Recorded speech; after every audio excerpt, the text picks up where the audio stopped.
Hi everyone, my name is Will. I'm a political economist and I'm just sharing my journey. I'm doing velocity banking. This is not for entertainment purposes. I work with clients and these are my real numbers. So let's get started. Alright, so in part one, I told you that I moved $1,500 out of the HELOC today.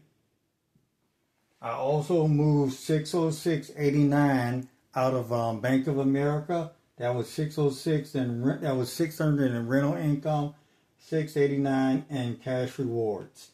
Now I placed that onto the Wells Fargo, which had a balance today of $39,550.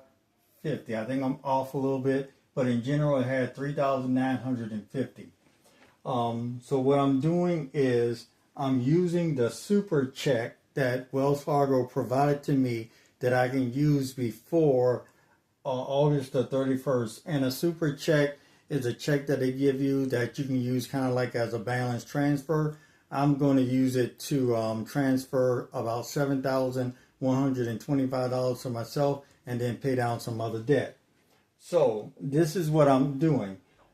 I'm paying this Reflect card all the way down from $39.50. I still have my W-2 income that's going to come in on Thursday or either Friday, and that's going to be $1,845.13. So over the next few days, $1,500, $600, and $1,845 is going to bring down this debt so that I can clear this card in order to use the SuperChecks. So the limit on this Reflect card is $7,500. There's going to be a $375 transfer fee.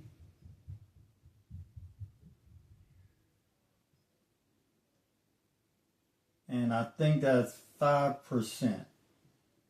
At 5%. Now, I think the 5% is worth it because I'm going to take this $71.25 and pay off multiple credit cards. Now, if I did not take the $71.25 and pay off multiple credit cards, this would have been accumulated interest on that debt, and it would have taken me 55 months to pay down. So say I'm going to take the 3 credit cards, I'm going to take this $71.25, place it on them to save interest.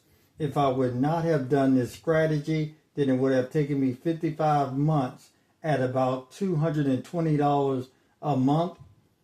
That would have been that initial principal and then $4,873 in interest for a total of $11,998 if I would have went the traditional route of just trying to pay down his debt, just paying the minimum, which would have been about $140 in interest and then $71 and 1% of the difference. So this would have been $140 a month in interest and then $71 a month in extra principal that I would have been paying. So I'm going to have this for 12 months at 0%, and I'm going to use the same velocity banking strategy as I did before. At least one of my W-2 incomes that I get paid twice a month will go on to this debt. And I'm anticipating about 4 to 5 months to pay this off before the 0% ends on 8/31/2027. All right, well, thank you very much for coming by again. This was about the Wells Fargo Reflect super checks that I'm using. The balance $7,500, $375 transfer fee. That's going to leave me $771.25. I'm going to try to pay that back over the next 5 to 6 months by using velocity banking and letting this be my debt weapon and placing an entire paycheck on it of $1845.13. Get 2 of those per month for a total of $39.60 or $90 per month. All right, thank you very much.